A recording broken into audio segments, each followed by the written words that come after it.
Seguindo aqui. Então, eu tenho no artigo 186 do Código Tributário Nacional uma regra geral que vale para situações que não sejam o quê? A prevista no parágrafo único do Código Tributário Nacional. O caso de falência. Eu tenho uma regra geral e no parágrafo único eu tenho uma regra que se volta apenas para o processo de falência, no que diz respeito à prioridade de solvência do crédito tributário. Diz lá o parágrafo único.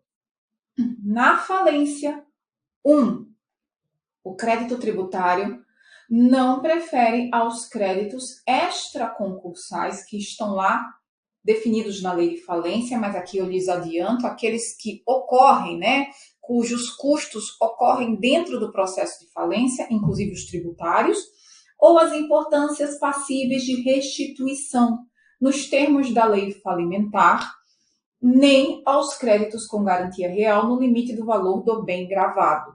2.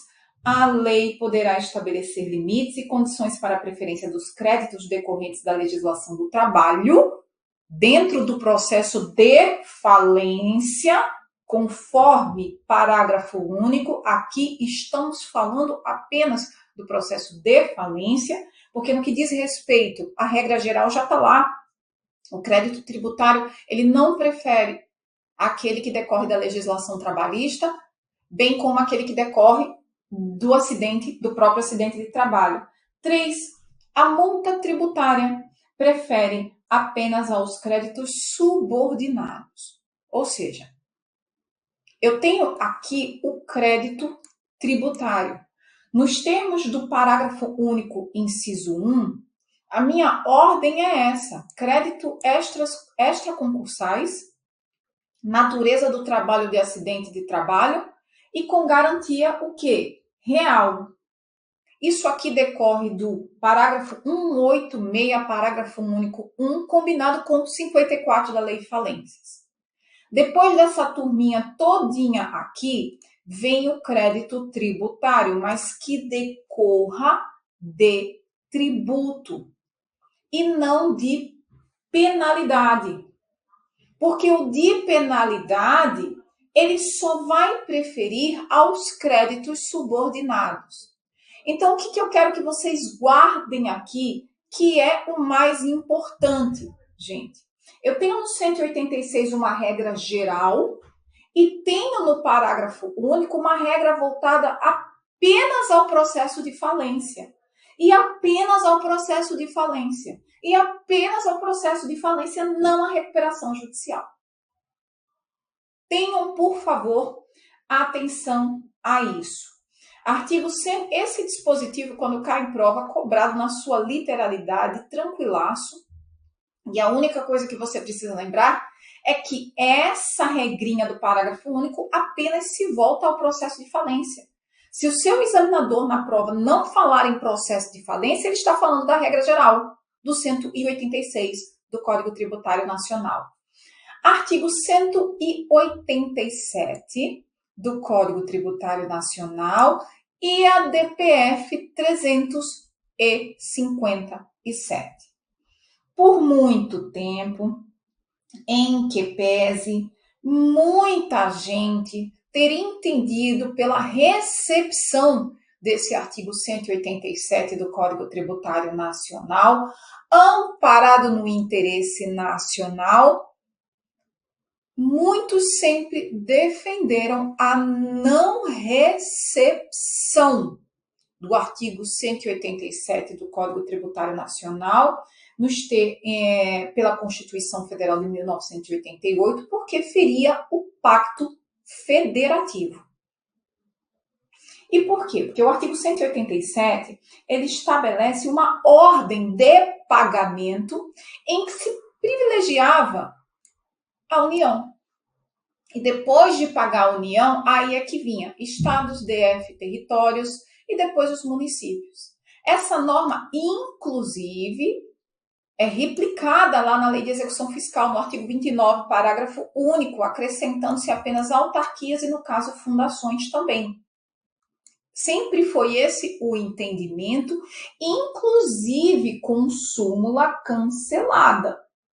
Súmula 563 do Supremo Tribunal Federal, que foi cancelada após o julgamento da ADPF, Ação de Descumprimento de Preceito Fundamental 357, porque não há DIN. Porque eu estou falando de uma lei anterior à Constituição Federal de 1988. Então, eu não posso fazer controle de constitucionalidade. A minha norma, para que sofra controle de constitucionalidade, ela precisa ser o quê? Contemporânea à Constituição. Ela precisa ser promulgada dentro da ordem constitucional que serve de parâmetro para se aferir à sua constitucionalidade. Uma vez que o Código Tributário Nacional é anterior à Constituição Federal de 1988, vamos para a ação residual, para verificar a recepção ou não do dispositivo, ação de descumprimento, preceito fundamental. E nessa ação, o Supremo Tribunal Federal entendeu, por maioria, diga-se de passagem, não foi um julgamento unânime, mas por maioria, julgou que esse dispositivo, finalmente, não foi recepcionado pela Constituição Federal de 1988, da mesma forma, o artigo 29, parágrafo único da LEF, por ferir, em suma, o próprio Pacto Federativo.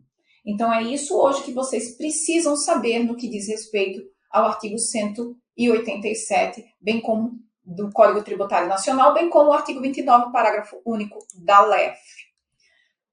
Daqui era isso. Administração tributária, título 4. O que eu preciso que os senhores entendam é tratado do artigo 195 ao 200, né? Depois começa a dívida ativa. E aqui o que tem de mais importante é o tal do sigilo da atividade fiscal. Eu preciso que os senhores tenham atenção a isso. Diz o artigo 198 do Código Tributário Nacional, me acompanhe, sem prejuízo do disposto na legislação criminal, ou seja, aplica-se também, pode responder por crime, é vedada a divulgação por parte da Fazenda Pública ou dos seus servidores de informação obtida em razão do ofício sobre a situação econômica ou financeira do sujeito, passivo de terceiros e sobre a natureza e o estado de seus negócios ou atividades. Ou seja, auditor fiscal, fiscal de tributos, todas essas informações aí que você tem a respeito do contribuinte, elas estão amparadas sob o chamado sigilo fiscal, sigilo da atividade fiscal. E você tem acesso a elas não porque você tem algum privilégio, mas porque a Fazenda Pública, o Estado, tem esse privilégio de que o senhor, representando, né, a Fazenda, tem acesso a essas informações para que possa realizar o crédito tributário. Não obstante tudo isso, é segredo. O senhor não pode sair à torta e à direita divulgando para ninguém, não, sob pena de responder administrativamente, civilmente e, nos termos do caput do 198, criminalmente. Tem exceção? Tem exceção. Parágrafo 1º. Excluem-se do disposto neste artigo, além dos casos previstos no artigo 199, que fala de assistência mútua entre as fazendas públicas para transferência de informação a título de cobrança para fiscalização e cobrança de tributo. Os seguintes casos estão excepcionados. 1. Requisição de autoridade judiciária no interesse da justiça. Sim, o juiz determina que se preste a informação, ordem judicial se cumpre, não se questiona. Amparado aqui está a autoridade fiscal. 2. Solicitações. Aqui a conversa é um pouco mais moderada, não é ordem judicial, é solicitação de autoridade administrativa no interesse da administração pública, Desde que, requisito, seja comprovada a instauração regular de processo administrativo no órgão ou na entidade respectiva em que a autoridade administrativa está pedindo, solicitando essa informação, com o objetivo de investigar o sujeito passivo a que se refere à informação por prática de infração administrativa. Parágrafo 2º, o intercâmbio de informação sigilosa no âmbito da administração pública será realizado mediante processo regularmente instaurado. E a entrega será feita pessoalmente à autoridade solicitante mediante recibo, havendo transferência do sigilo, ou seja, eu estou lhe entregando em sigilo e o sigilo deve ser mantido. Então, nos termos do artigo 198, parágrafo 1º, duas exceções, requisição de autoridade judicial, e aí não há que se questionar, não há que se perguntar se tem processo, manda a informação porque é requisição de autoridade judiciária, não se pergunta, não se questiona, ordem judicial se cumpre, um Estado democrático de direito é assim. 2, solicitação da autoridade administrativa. Aqui o papo é um pouco diferente. Aqui precisa se demonstrar a instauração do processo administrativo e uma vez transferida a informação, esse sigilo é repassado para a autoridade judiciária, o processo tem que correr em segredo de justiça, porque existem dados sensíveis, informações sensíveis do contribuinte, sensíveis do contribuinte. E 2, da mesma forma, no processo administrativo. Parágrafo 3º. Não é vedada a divulgação de informação relativas a, ou seja, isso aqui não está amparado pelo sigilo fiscal. Aqui não tem problema nenhum. 1. Representações fiscais para fins penais.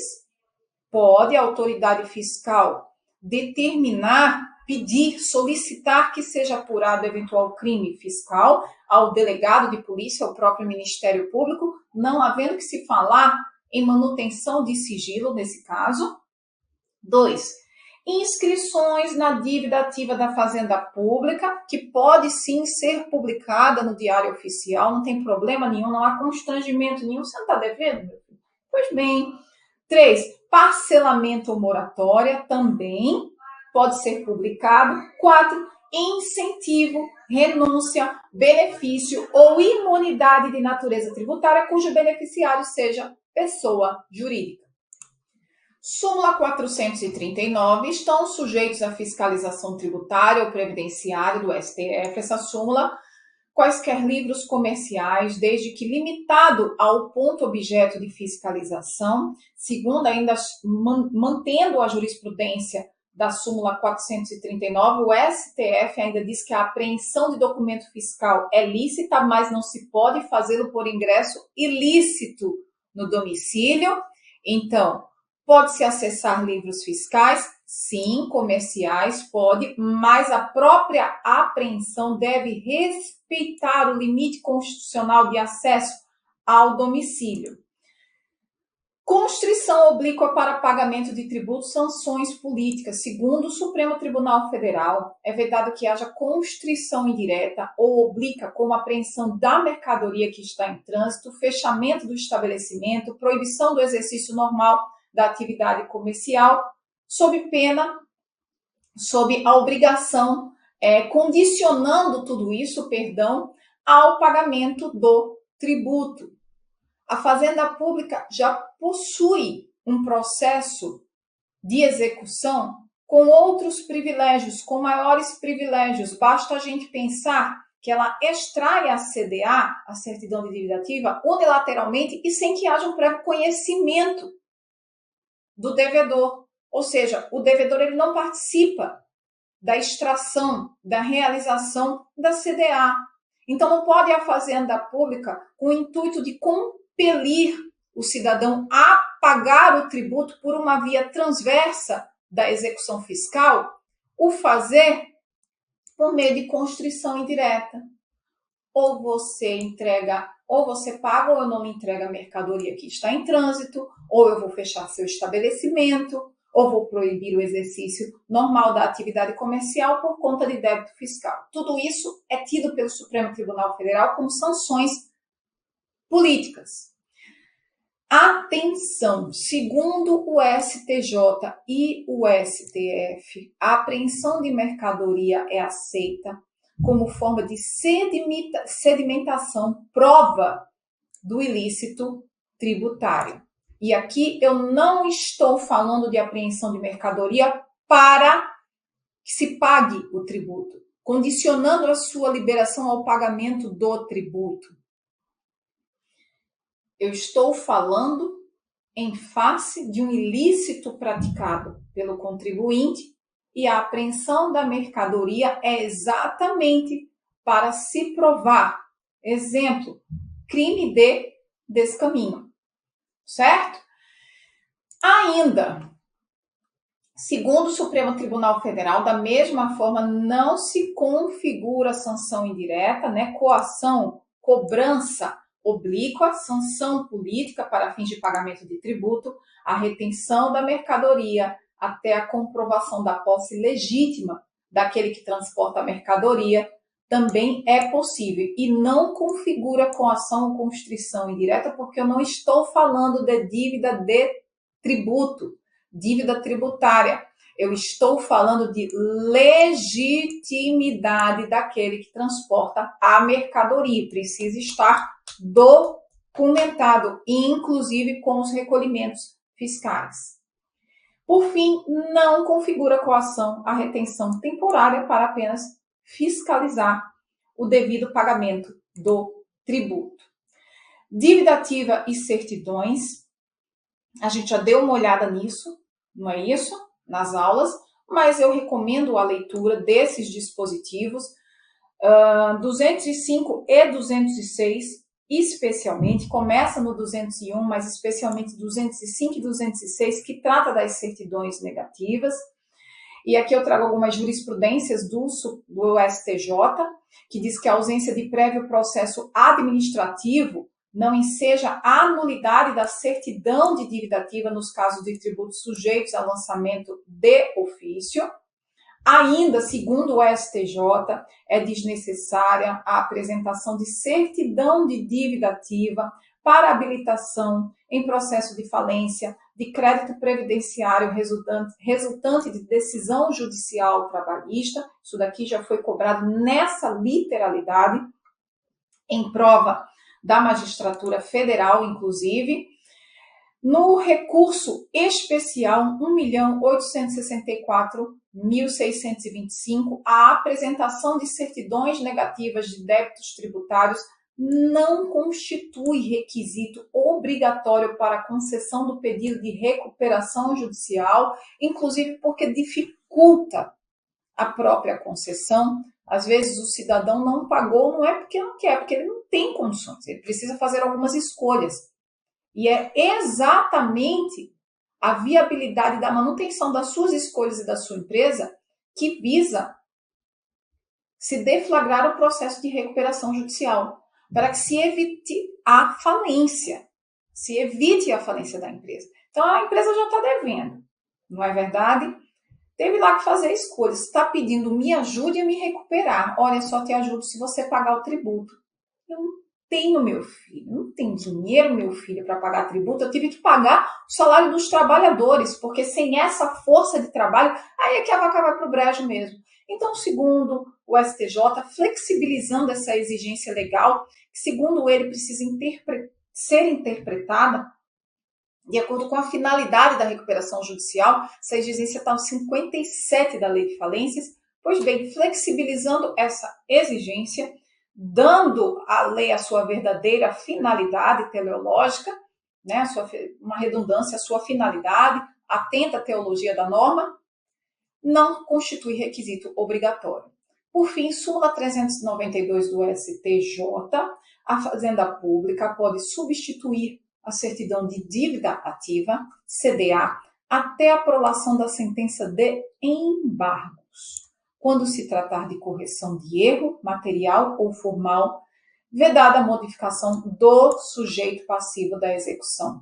E por que até a prolação da sentença de embargos? Porque quando eu falo embargos, eu estou falando da fase de conhecimento da execução.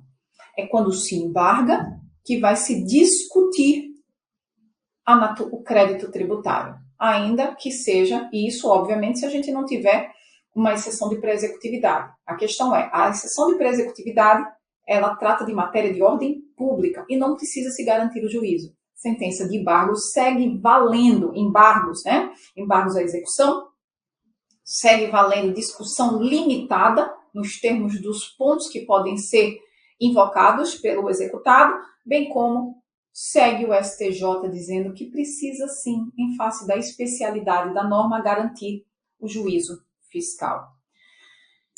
Vistas as normas tributárias, precisamos voltar lá no início do Código Tributário e entender como se aplica, como se interpreta e integra a lei tributária.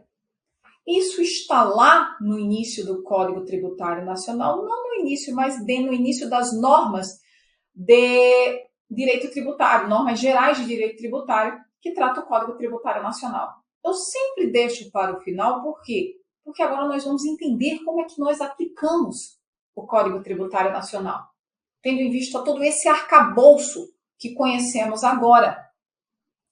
O Código Tributário Nacional, no que diz respeito à sua aplicação, diz o artigo 105, e aqui o senhor me acompanhe na leitura, a legislação tributária aplica-se imediatamente aos fatos geradores futuros ou pendentes, aqueles que estão por acontecer e aqueles que estão em termos de ocorrência. Artigo 106. A lei aplica-se a ato ou fato pretérito. Eu só vou falar de aplicação de lei tributária retroagindo em duas situações, que estão nos incisos 1 e 2 do artigo 106. 1. Em qualquer caso, quando seja expressamente interpretativa. Lei tributária interpretativa, ela retroage. Quando que ela não retroage? No resto do dispositivo. Excluída a aplicação de penalidade, a infração dos dispositivos interpretados.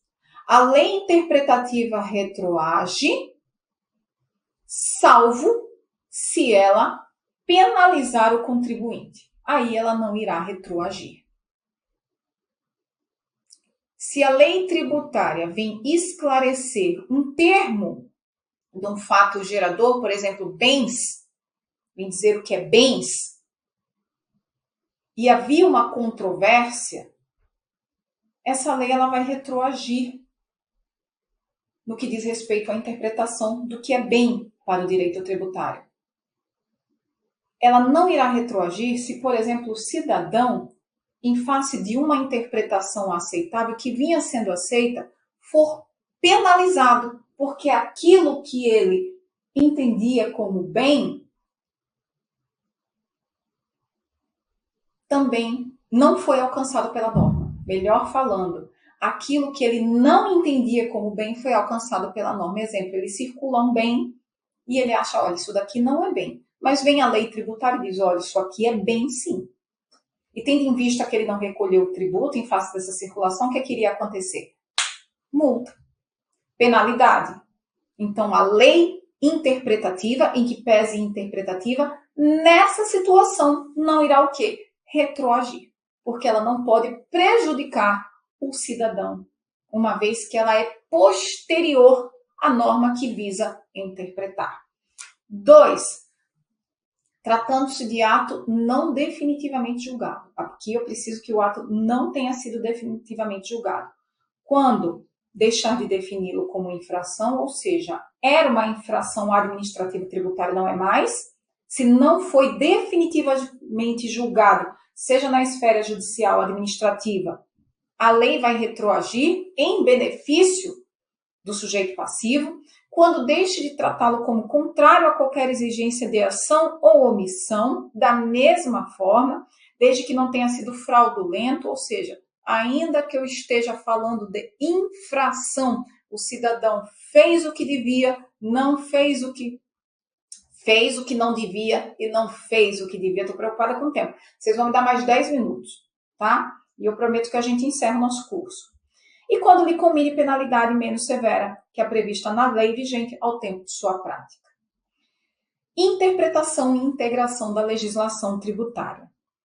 Artigo 108 diz o seguinte: na ausência de disposição expressa, ou seja, na ausência de norma constitucional, de norma geral aqui no Código Tributário, bem como norma ordinária, a autoridade competente para aplicar a legislação tributária utilizará sucessivamente e na ordem indicada. Primeira informação: eu só vou me valer do artigo 108 se eu não tiver norma constitucional, geral ou específica em relação a determinado tributo. 2. Essa ordem aqui, ela deve ser aplicada nos termos ordenado pelo artigo 108, nos termos ordenado pelos incisos do artigo 108. Primeiro, a analogia. Por quê? Porque eu estou me valendo de uma lei existente no sistema para aplicar a um caso parecido. 2. Princípios gerais de direito tributário. Não tenho norma parecida para aplicar com base no brocardo jurídico onde há o mesmo direito, deve haver a mesma razão. Vou para os princípios gerais de direito tributário. Legalidade, anterioridade do exercício financeiro, neutralidade, transparência. Nada disso resolve? Vou para os princípios gerais de direito público. E primeiro eu tento os de tributário, por quê? Porque são mais específicos à matéria. Não achei lá a minha resposta?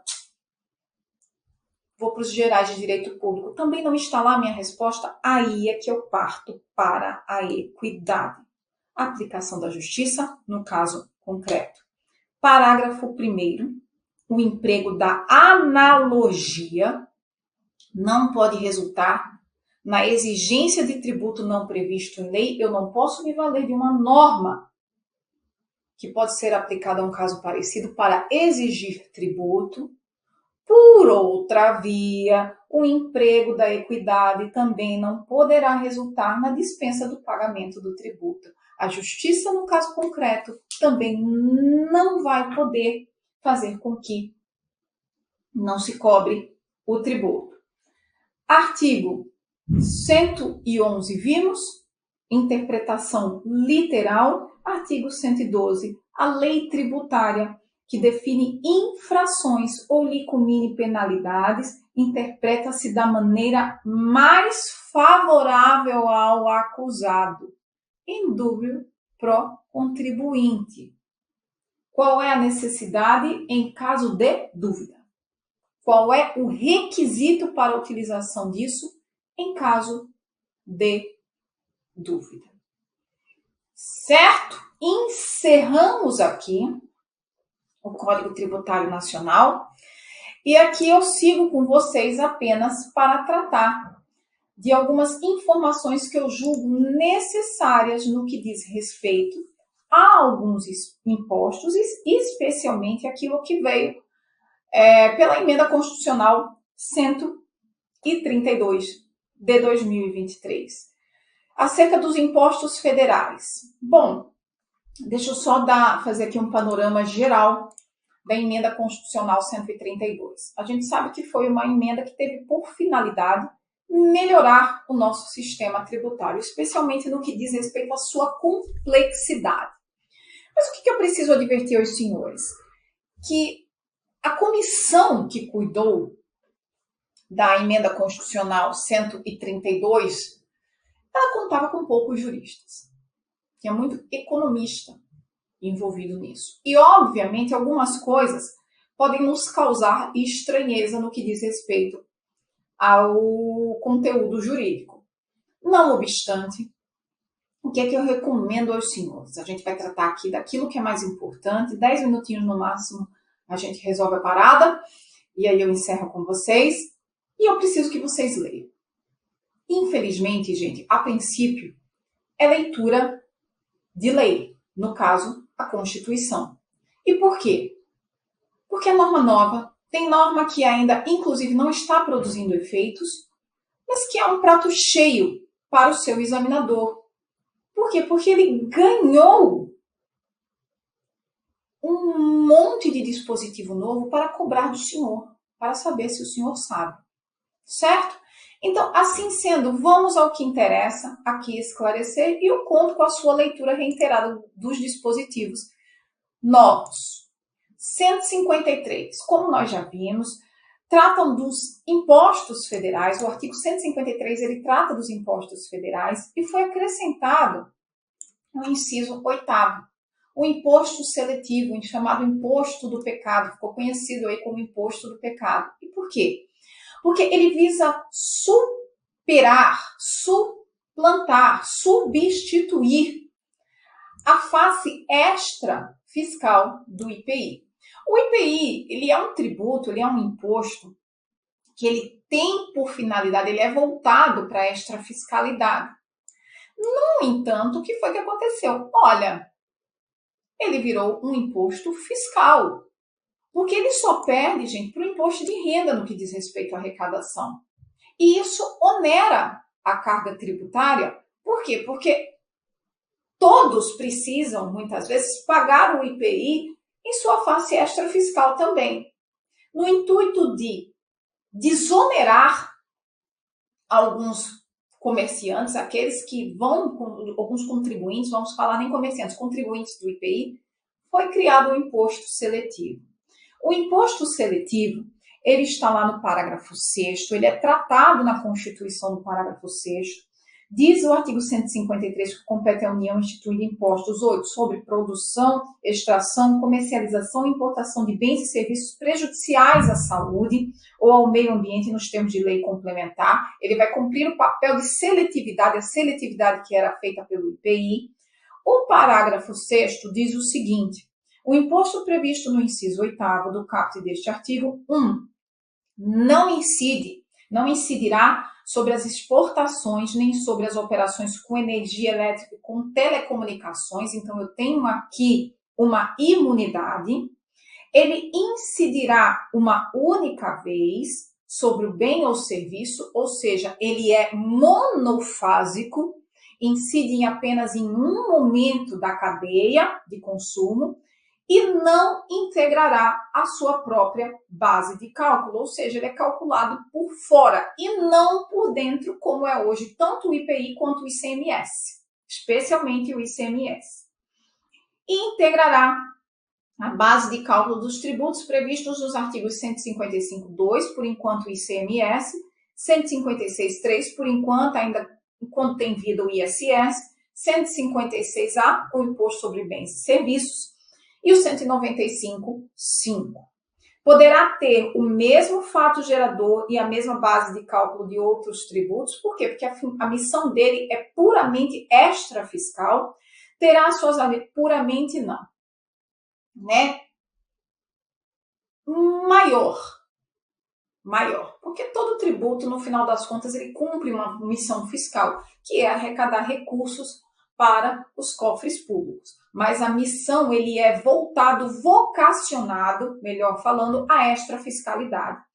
6. Terá suas alíquotas fixadas em lei ordinária, podendo ser específicas por unidade de medida, e na extração, o imposto será cobrado independentemente da destinação, caso em que a alíquota máxima corresponderá a 1% do valor da mercadoria do produto. Isso daqui vai ser cobrado na sua literalidade. Então, os senhores leiam, especialmente em prova federal. Súmula vinculante 58 diz que inexiste direito ao crédito presumido de IPI relativamente à entrada de insumos isentos, sujeitos à alíquota zero ou não tributáveis, o que não contraria o princípio da cumulatividade. Isso daqui funcionava dentro daquela cadeia de cumulatividade que a gente já viu, né? Do princípio da não cumulatividade, dentro da cadeia de consumo, perdão. Eu vou até 40, tá? Tô logo avisando. Não fica nervoso com a tia. Vai ser bom. Imagine que você vai... Aqui tem uma questão da sua prova, depois você me cobra. Então, dentro daquela cadeia de consumo, evitando-se a não cumulatividade, lembram lá daquilo que eu expliquei para vocês? Alguém vai lá e faz o quê? Aproveita o crédito do tributo pago para poder recolher o seu tributo. Só que na operação anterior, o cidadão estava imune, isento. Existia uma causa de desoneração fiscal. E aquele que vem no próximo da cadeia queria pegar o crédito tributário que ele não aproveitou porque ele não paga tributo em face da desoneração, em uma causa de desoneração, e quer aproveitar o crédito tributário. E aí a súmula vinculante 58 diz que não, senhor. Porque uma vez que isso acontece, zera o tributo e aí o senhor tem que pagar. Impostos estaduais, ITCMD, a gente sabe que é o Imposto sobre Transmissão, Casa-Mortes e Doação, é o imposto que incide sobre bens, transmissão de bens em face do óbito, da morte ou de um ato de generosidade que difere do ITBI, que é o Imposto Transmissão sobre Bens Imóveis, e aqui eu tenho transmissão onerosa. Onerosa, exemplo, contrato de compra e venda, perdão. Características constitucionais do ITCMD. Por que a gente tem que ir lá? Porque teve umas modificaçõezinhas importantes. Artigo 155, parágrafo 1º, inciso 1, o imposto previsto no inciso 1, ITCMD, relativamente a bens móveis, títulos e créditos, compete ao Estado onde era domiciliado o de cujos, ou tiver domicílio doador ou Distrito Federal, não é mais onde se processar o inventário. 6. Ele será regressivo em razão do valor do quinhão, do legado ou da doação. Progressivo em razão do valor do quinhão, do legado ou da doação. Ou seja, essa progressividade que por muito tempo foi questionada, agora, uma vez reconhecida anteriormente pelo Supremo Tribunal Federal, agora trata-se de norma constitucional. 7.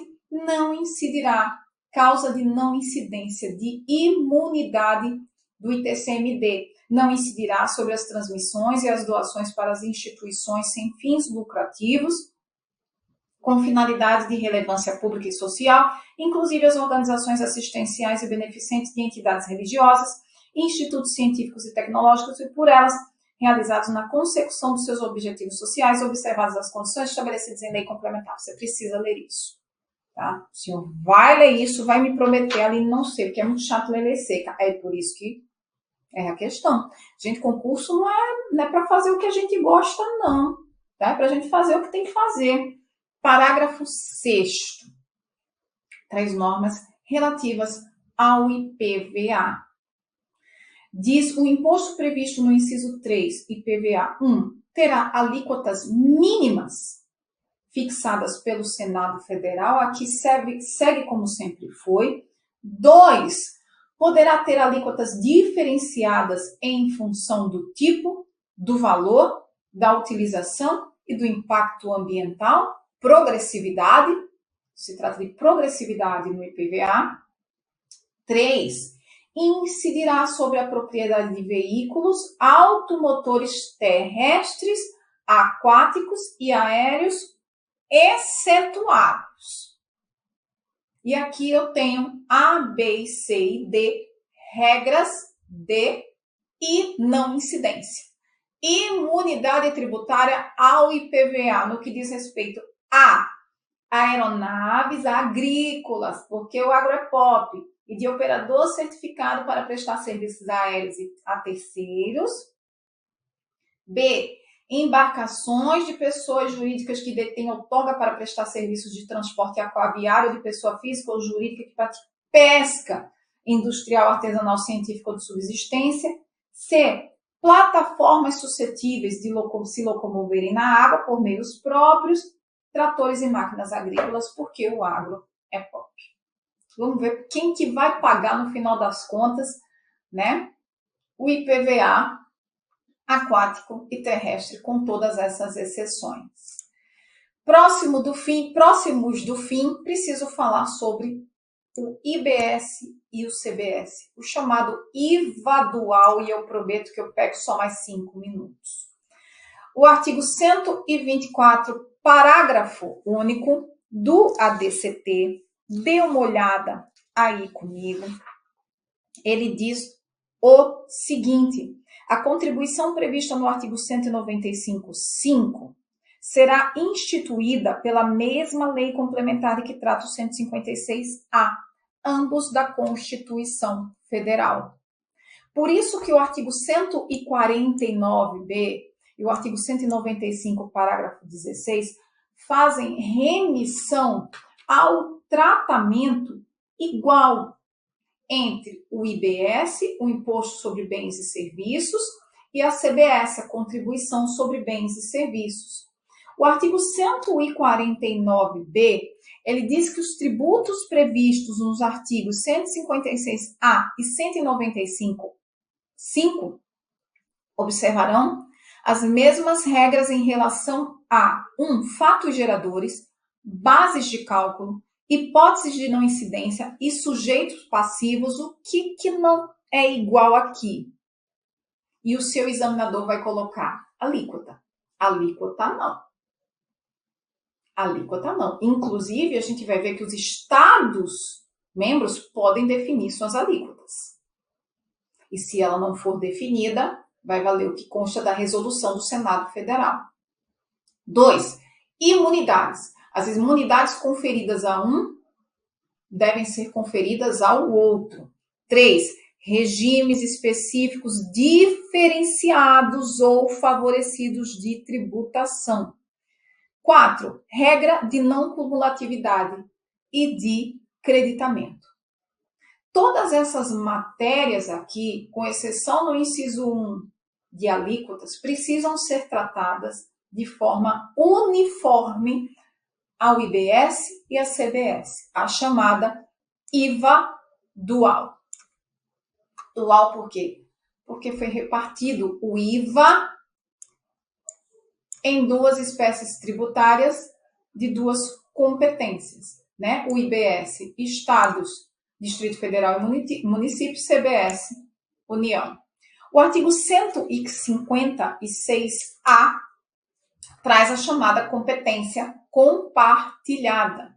Diz que lei complementar, e essa lei complementar é uma lei nacional, instituirá imposto sobre bens e serviços de competência compartilhada entre estados, Distrito Federal e municípios. O primeiro princípio que informa o IBS é o princípio da neutralidade, nos termos do parágrafo 1º do artigo 156A, que diz que o imposto previsto no caput será informado pelo princípio da neutralidade e atenderá. Princípio da neutralidade. Não existe tributo neutro que atenda em totalidade esse princípio. Mas o tributo deve ser o mais neutro possível. Ou seja, as decisões dos agentes econômicos devem, o mínimo possível, ser influenciadas pelas escolhas das autoridades fiscais em face dos tributos. É isso que diz o princípio da neutralidade. Quanto mais um tributo influencia na decisão de um agente econômico, de alguém que está lá participando do mercado, menos neutro ele é. Quanto menos, mais neutro ele é.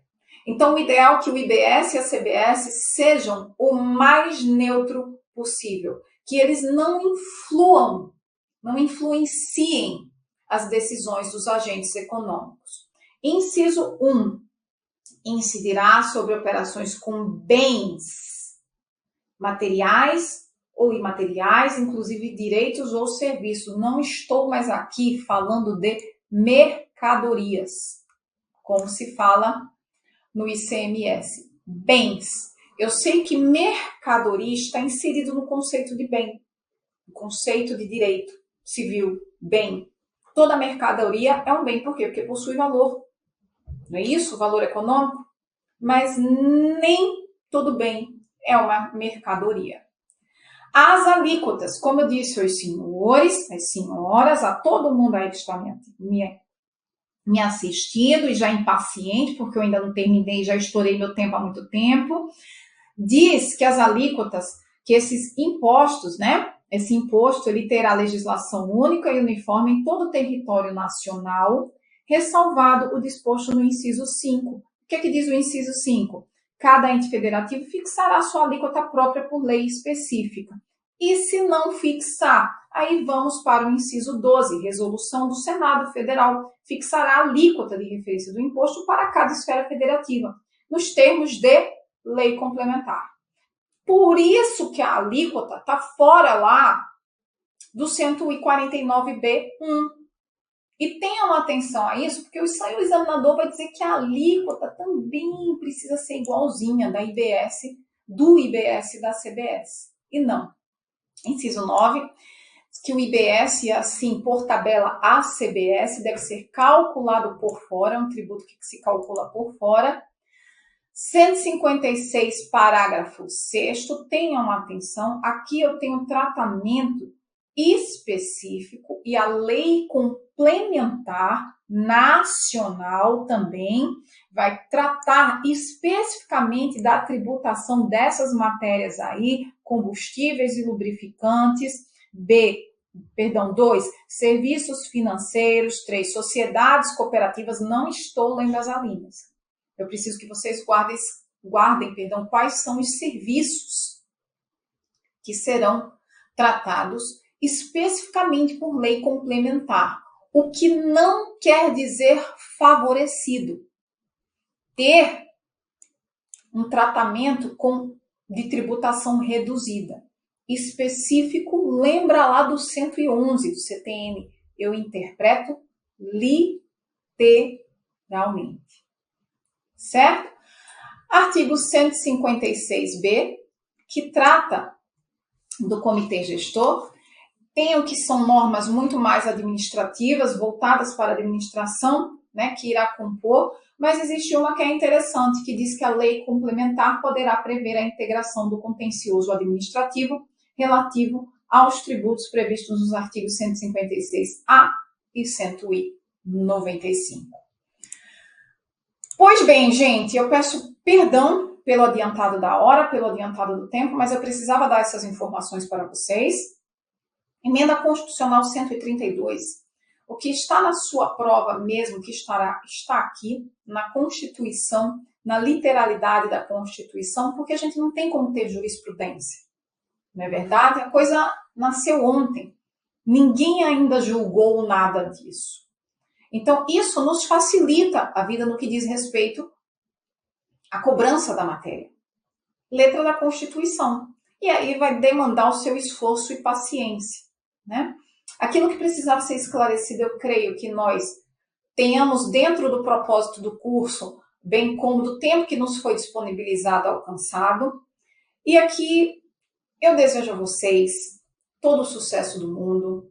Se tiverem alguma dúvida, me busquem no Instagram, no e-mail, pelo CPIURES, enfim, eu estou sempre à disposição para ajudá-los, porque eu já passei por isso, eu já atravessei essa ponte que os senhores estão querendo atravessar, eu sei que ela não é fácil, muitas vezes nós temos mesmo, porque somos humanos, vontade de desistir, jogar tudo para cima e viver a vida, porque a impressão que a gente tem é que a vida está passando, todo mundo está vivendo e a gente não.